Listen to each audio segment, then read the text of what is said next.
हर्षदया साहब, जिस तरह से रूस की एंट्री की बात कही जा रही है, क्या ये पावर बैलेंस के लिए किया गया सीज फायर का ऐलान कि भाई अब रूस की एंट्री हो गई है? जाहिर है एक रूस है, चाइना है जो अमेरिका के पावर को संतुलित कर सकता है। ईरान रूस के पास जाता है, वहां से बयान ऐसे आने लगते हैं कि हम न्यूक्लियर वॉरहेड दे रहे हैं, तो अमेरिका को लगा कि अब साहब यही कंट्रोल कर दो, हमने जो करना था हमने कर लिया, 3 ठिकानों को हमने तबाह कर दिया। देखिए, this is a developing situation. अभी तो ये देखना बाकी है कि क्या सीज फायर हकीकत में टिकेगा या नहीं टिकेगा और कितना लंबा टिकेगा। दूसरी बात, जो हम सीज फायर की कह रहे हैं पूरा का पूरा और जो बाकी बातें कर रहे हैं, उसमें 2 फैक्टर आते हैं, एक इंटरनल फैक्टर और एक एक्सटर्नल फैक्टर। एक्सटर्नल फैक्टर में बख्शी साहब ने, टूर साहब ने बहुत अच्छे से रशिया और चाइना का रोल बताया, क्योंकि आप ये देखिए जिस तरीके से यूक्रेन को यूएस ने यूज किया है, रशिया और चाइना चाहेंगे कि ईरान को यूज करके वो यूएस को यहां पे बिजी रख सकें। पर दूसरा, ये तो एक्सटर्नल फैक्टर हो गया। इंटरनल फैक्टर ये हो गया, इस समय पे अगर सीज फायर हो जाता है तो आप देखिए खामेनेई की जो सरकार है, खामेनेई जो वहां पे सुप्रीम लीडर हैं, उनके लिए एक बहुत बड़ी मुसीबत बन जाती है। एक डोमेस्टिक पॉलिटिक्स में मैसेज जाएगा कि ईरान के जो न्यूक्लियर ठिकाने हैं उनको निस्तानाबूद कर दिया गया और ईरान कोई डिसाइसिव स्टेप अगेंस्ट इजराइल या यूएस नहीं ले पाया। क्योंकि आप कल के जो अटैक्स देखें यूएस बेस पे भी, वो भी सिंबॉलिक अटैक्स थे, उनसे कोई ग्राउंड पे यूएस बेसिस पे कोई ज्यादा प्रहार हुआ नहीं है, कोई फर्क नहीं पड़ा है। तो खामनेई के लिए भी अपनी सरकार बचाना, अपनी पावर बचाना बहुत ही डिफिकल्ट होगा।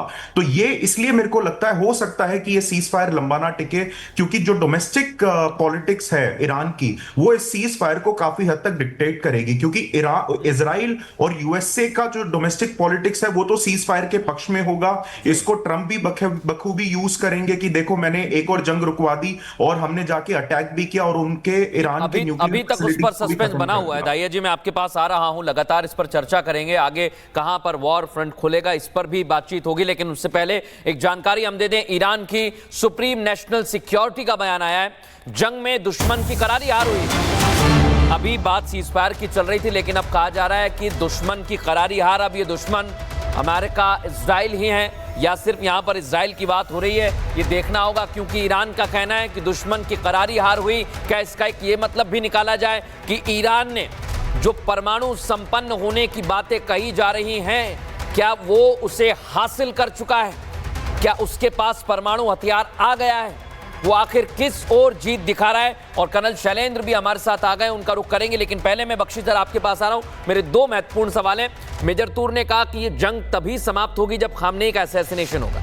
दूसरी बड़ी बात ये, ईरान कह रहा है कि हमारी जीत हुई है, दुश्मन की हार हुई है। जीत कैसी है सर? नहीं, ये जीत, ये मैसेज तो फिर वो अपने इंटरनल ऑडियंस को दे रहे हैं। ईरान को भी खासी मार पड़ी है, सीनियर लीडरशिप डिकैपेसिटेट हो गई है, आईआरजीसी की न्यूक्लियर साइंटिस्ट मारे गए हैं, न्यूक्लियर फैसिलिटीज हिट हुई हैं, एनर्जी फैसिलिटीज हिट हुई हैं, एयर डिफेंस खलास हो गया है।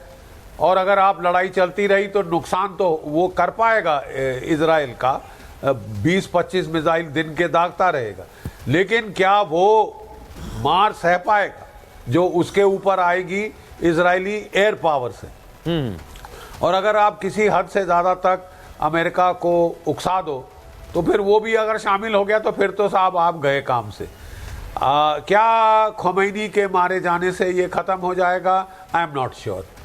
वो अपने 3 सक्सेसर नियुक्त कर चुके हैं, अगर एक आयतुल्ला गया, दूसरा आ गया या तीसरा आयतुल्ला आया तो फिर तो कोई फर्क नहीं पड़ा। रिजीम चेंज होगा अगर ईरान की जनता उठती है। क्या ईरान की जनता ऐसे मौके में अपने फ्लैग के तरफ रैली नहीं करेगी? कौन सा सेल्फ रिस्पेक्टिंग ईरानियन है जो बोलेगा कि साहब इस वक्त मैं अमेरिका या इजराइल के साथ हूँ? ठीक है, हाँ, वहाँ पे पढ़े लिखे लोग हैं, लड़कियाँ हैं शहरों में, लेकिन जो गांव है वहाँ पे तो साहब अभी भी शिया मज़हब का बोलबाला है, अभी भी वो लोग कंजर्वेटिव हैं और अभी भी वो लोग जो है ईरान का, अपने रिजीम का सपोर्ट कर रहे हैं।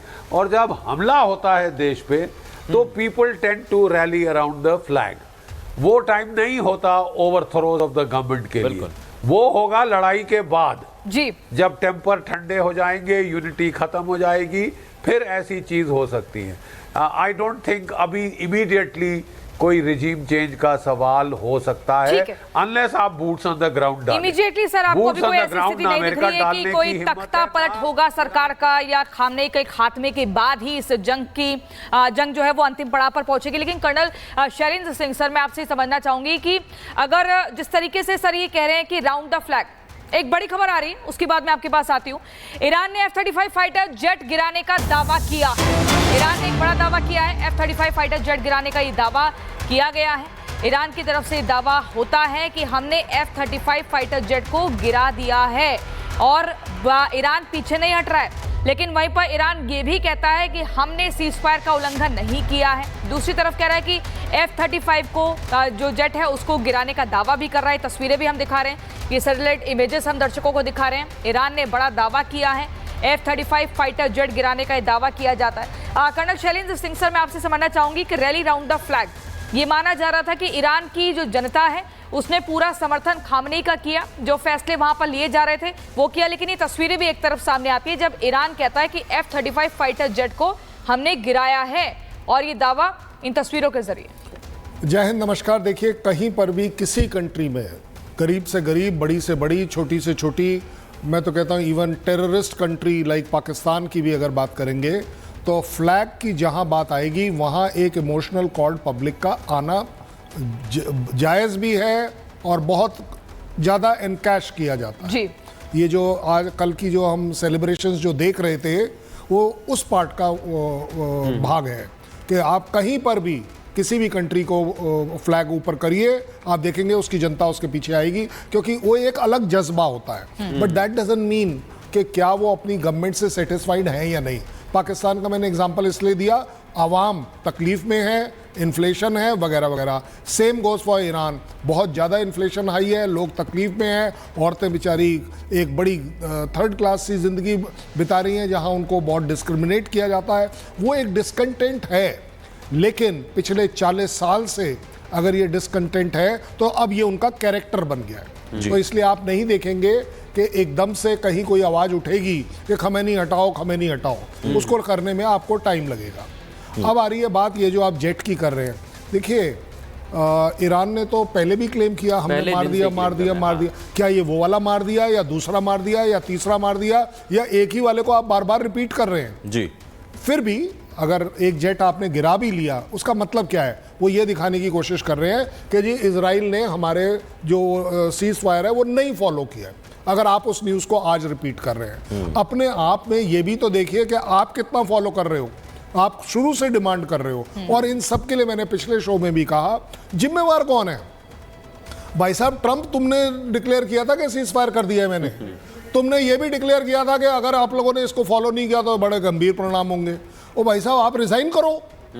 आपने दुनिया में एक अपना नया सा एजेंडा चलाया, इसलिए मैंने कहा था कि it should not be a ceasefire, it should be a ceasefire with in bracket Nobel prize. ये सीज फायर जो है अब नोबेल प्राइज वाले सीज फायर है, इनका और कोई ग्राउंड पे तो मतलब निकल नहीं रहा, दोनों के दोनों लगे पड़े। तो इसका मतलब ये